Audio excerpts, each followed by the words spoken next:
We provide you the platform to turn your dreams into reality. Give wings to your aspirations with KR Mangalam University. केंद्र सरकार रक्षाबंधन से पहले देश के करोड़ों केंद्रीय कर्मचारियों और पेंशनर्स को एक बड़ा तोहफा देने की तैयारी कर रही है। ये तोहफा महंगाई भत्ते यानी डीए में बढ़ोतरी के रूप में हो सकता है।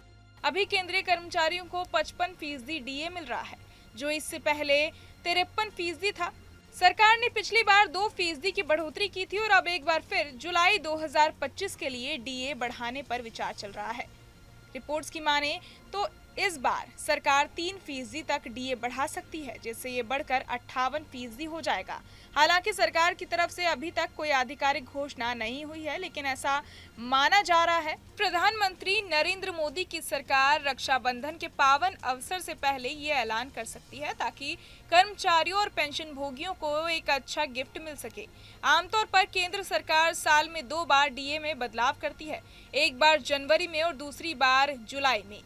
जुलाई 2025 में होने वाला ये बदलाव 7वें वेतन आयोग के तहत आखिरी डीए संशोधन होगा, क्योंकि 7वां वेतन आयोग दिसंबर 2025 में समाप्त हो रहा है। डीए की गणना के लिए सरकार अखिल भारतीय उपभोक्ता मूल्य सूचकांक AICPI का इस्तेमाल करती है, जिसमें पिछले 12 महीनों के CPI डेटा का औसत निकाला जाता है। उसी के आधार पर तय किया जाता है कि महंगाई भत्ता कितना बढ़ना चाहिए। जब महंगाई ज्यादा होती है तो कर्मचारियों की जेब पर असर पड़ता है, इसलिए सरकार उन्हें राहत देने के लिए डीए बढ़ाती है। अब बात करते हैं कि डीए बढ़ने से सैलरी में कितना फर्क पड़ता है। दरअसल डीए हमेशा आपकी बेसिक सैलरी पर जुड़ता है। जैसे अगर आपकी बेसिक सैलरी 10,000 रुपए है और अभी डीए 55% है, तो आपको 5500 रुपए डीए के तौर पर मिलते हैं। अगर डीए 3% बढ़कर 58% हो गया है, तो डीए की रकम 5800 रुपए हो जाएगी, यानी सीधे 300 रुपए का फायदा। बेसिक जितनी ज्यादा होगी, डीए में बढ़ोतरी का असर भी उतना ही ज्यादा दिखाई देगा।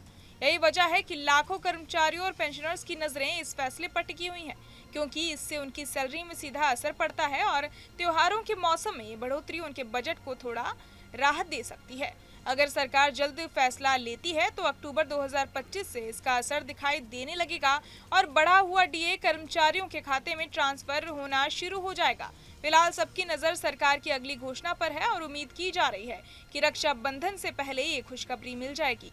कुल मिलाकर ये कहा जा सकता है कि महंगाई भत्ते में संभावित बढ़ोतरी एक राहत की खबर है, जो न सिर्फ वेतन भोगियों की जेब मजबूत करेगी, बल्कि त्योहारों के खर्च को भी थोड़ा आसान बना देगी।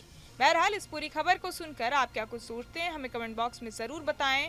बाकी तमाम खबरों के लिए सब्सक्राइब करें न्यूज़ नेशन। जहां भक्ति है हर शब्द में, कथाओं में छुपे हैं दिव्य रहस्य और ज्योतिष देता है जीवन को दिशा। धर्म से जुड़ी हर बातों को जानने के लिए हमारे चैनल स्तुति को सब्सक्राइब करें। चैनल पर जाने के लिए इस लिंक पर क्लिक करें।